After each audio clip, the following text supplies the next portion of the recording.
Hər vaxtınız xeyir olsun, dəyərli izləyicilər. Bugün sizinlə uşaqlarımızın sağlamlığından danışacağıq. Ona görə ilk növbədə üstəgəl düyməsi aktivdirsə, bunu vuraraq kanala abunə olun və maksimum videonu bəyənin, paylaşın ki, daha çox insan bunu görə bilsin.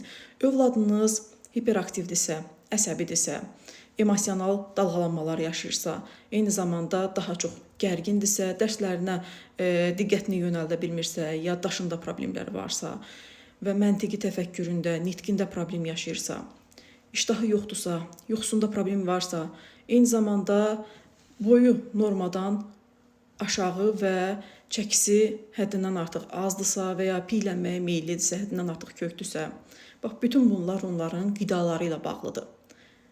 Hələ onların daxili orqanlarında, orqanizmində, həzm sistemində, qan damar sistemində baş verənləri demirəm.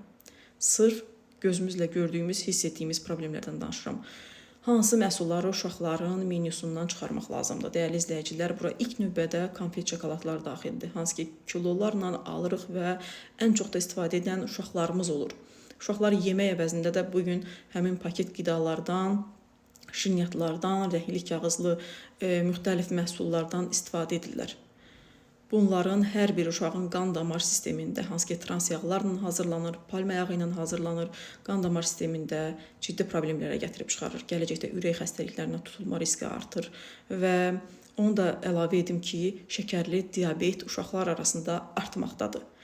Uşağın iştahını pozmaqla, həzm sistemini məhv etməklə, eyni zamanda çəkisinin həddindən artıq aşağı olmasına səbəb olan bu şirniyyatlar da, dəyərli izləyicilər, uşaqlar normal qidalar əvəzinə bunlardan istifadə edir. Rəngli içkilər, qazlı içkilər, kola, fanta, duşeslər, meyvə şirələri, hansı ki, süni şəkildə marketlərdə rəflərə düzülüb, çöplü soklar, içində nə olduğunu da bilmədən uşaq onu sadəcə çöplə içir. Biz də heç vaxt onun açıb içinə baxmırıq ki, burada nələr var.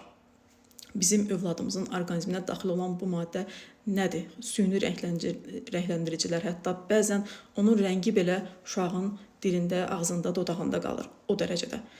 Və digər tərəfdən, dəyərli izləyicilər, fast food yeməkləri, kartof frilər, yüksək yağda qızardılmış məhsulların hər biri, hansı ki, o yağlar qana sorulmur, onlar uşaqların qan damar sistemində problemlər yaradır, uşaqların zəkasında problemlər yaradır, uşaqlarımızın həzm sistemini pozur, eyni zamanda onlara qatılan Çin duzu kimi xüsusi maddələr var ki, asıllıq yaradır və daim uşağın fikri həmin yeməklərdə qalır. Cipslər, krekerlər, suxarilər, hansı ki, üfunət iyi gəlir onların bir çoxundan, yəqin ki, görmüsünüz. Çox duzlu məhsul olduğu üçün uşaqlarda yüksək təzyiqə səbəb ola bilir, dəyərli izləyicilər. Eyni zamanda da onların həddindən artıq hiperaktiv və əsəbi, gərgin olmasına gətirib çıxarır. Kafein tərkibli şokolad və içkilər uşağın sinir sistemini sıradan çıxarır. Bütün şirniyyatlar ümumiyyətlə, bunu uşaq psixoloqlarından da, uşaq loqopedlərindən də soruşa bilərsiniz ki, uşağın sinir sistemini necə məhv edir.